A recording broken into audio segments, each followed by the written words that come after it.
Argovanda bir güzel var, yollarına ölem ölem.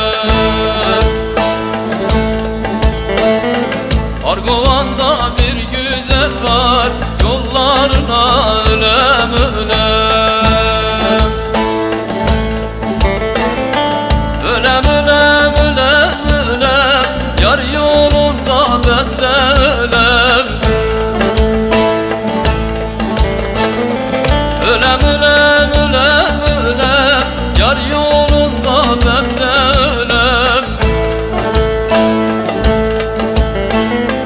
Verseler o yari bana, kapısında kölem olam.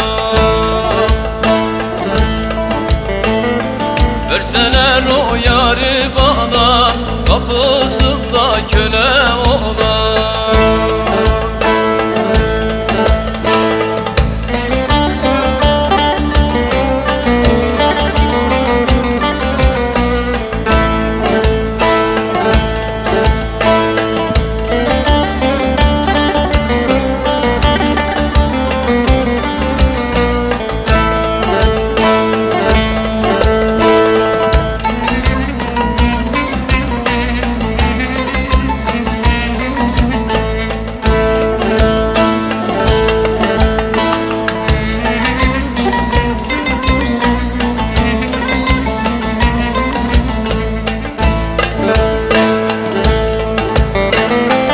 Eser acısam yerleri, bağlar döker gazelleri.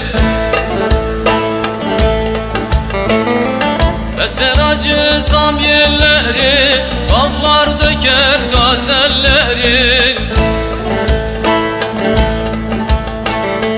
Kara gözlü güzelleri,